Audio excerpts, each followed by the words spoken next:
Hi there, Chris DeLeon here of HomeTeamGameDev.com, but this is going to be one of my videos in rotation where I'm going to talk instead about a point from Self-Calm, and specifically there's a point I want to borrow today that is a common thread of Stoicism. I'll actually be using an example here both from Marcus Aurelius and my Self-Calm version, as well as Seneca from Of Anger, as well as a source that often is part of Buddhist tradition, though often misattributed. We'll talk about that in a moment, as well as a modern television example that takes the same point in a way I think is maybe a little more memorable. But all of it's very short, very to the point. And I'm going to start with Martin Hammond's translation from Meditations of Marcus Aurelius. This is Book 6, Chapter 6 is the old way to refer to it. I think of these really as passages. And Martin Hammond's translation here from Marcus Aurelius' words are, "The best revenge is not to be like your enemy." The best revenge is not to be like your enemy. And it's just so simple, so short. One of the interesting things about this is that there's so many different angles of thinking about this that we do see differences in the translations of how people describe that point. My version, which again is merged from multiple public domain translations and kind of modernized in Self-Calm 6.6, is the best way to show someone is wrong is to never be like them. The best way to show someone is wrong is to never be like them, to not find ourselves doing the same things that probably led them to be the way that they are, that upset us or that caused us to be off kilter. Now, when I say this is from multiple translations or multiple traditions, there is at least one other one I'm apart from classic Stoicism first. This is a Seneca quote from Of Anger. I've replaced one word I'll explain after the fact. "It is the part of a great mind to despise wrongs done to it. The most contemptuous form of revenge is not to deem one's adversary worth taking vengeance upon. Many have taken small injuries much more seriously to heart than they need by revenging them. That man is great and noble who, like a large wild animal, hears unmoved the tiny dogs that bark at him." And I replaced the word curs there with dogs, because curs is essentially an antiquated word for aggressive dogs. But again, you can picture like a bear who has other priorities to worry about than the chirping of squirrels and the barking of dogs. That's not the level of existence at which it needs to be at. When I say it's from more than one tradition, classically there's a version of a quote. I'll actually give you the classically misattributed version. People say it's from Buddha. It's not. It is from a 5th century reflection on Buddhist writing and thinking. But classically people will say that being angry at someone is like holding on to hot coal, in which you intend to throw it at them. And so you are, of course, burning your hand. You may never even throw it. They may not even know that you're holding it. But this is what it is fundamentally like. When we direct our anger at the other people, we are hurting ourselves by doing it. What this is really a version of is Buddha Gosa. I may be mispronouncing it. This is not the tradition that I'm as familiar with. From Visuddhimagga. Again, I may be mispronouncing that. 9:23. "By doing this, you are like a man who wants to hit another and picks up a burning ember or excrement in his hand, and so first burns himself or makes himself stink."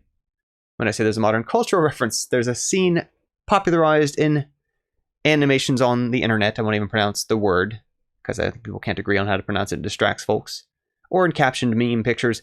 But it's 2 men in an elevator from the show Mad Men. I feel bad for you. I don't think about you at all.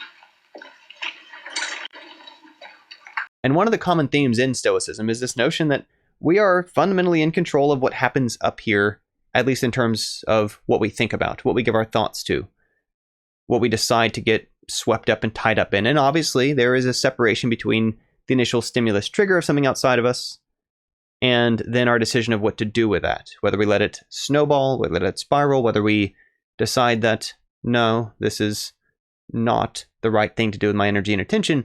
And this precisely, if these sound like there's some slight differences, and there are, part of why I see them as connected is because fundamentally what happens is that when we give our negative attention, our frustration, our anger, our upset, to allowing our attention to become dominated by something that it shouldn't be dominated by.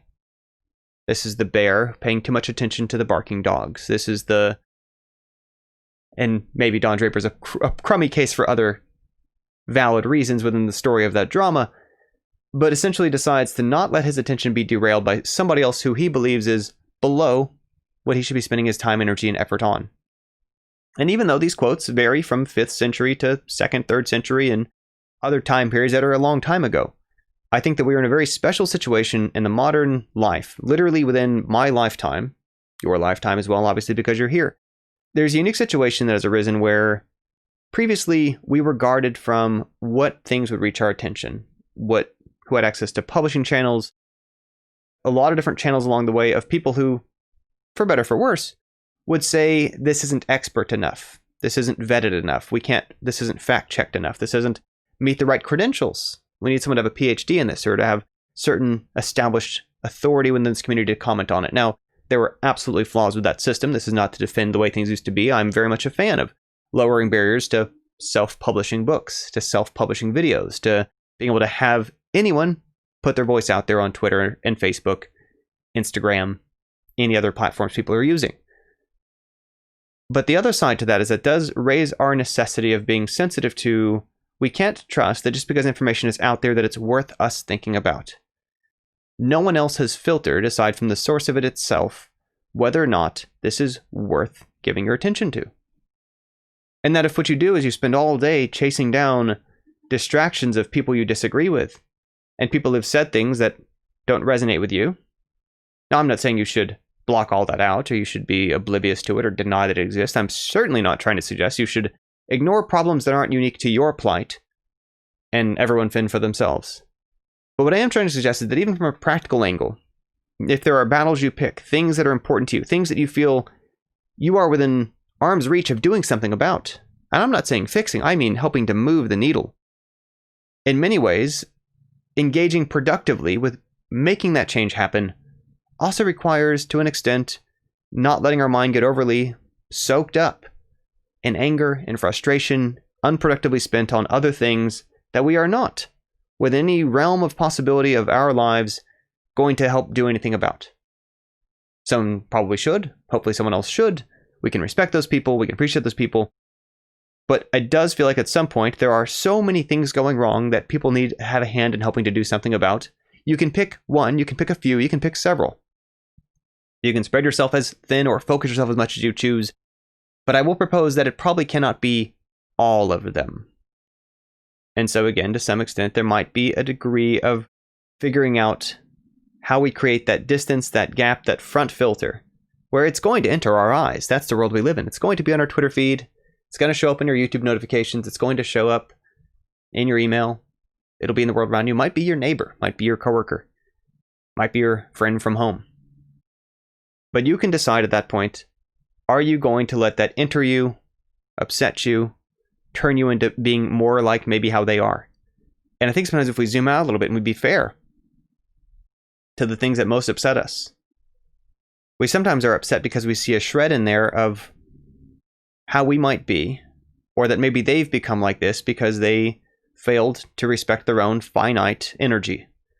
And I don't mean energy in some sort of spiritual, supernatural, crystal kind of sense. I'm not objecting if that's how you think of things. To me, I just mean literally calories in a day. I mean activity we can conduct between rest, in the same kind of way that quite often what people call time management is really energy management of what point am I too exhausted to think more about something or to do something else constructive.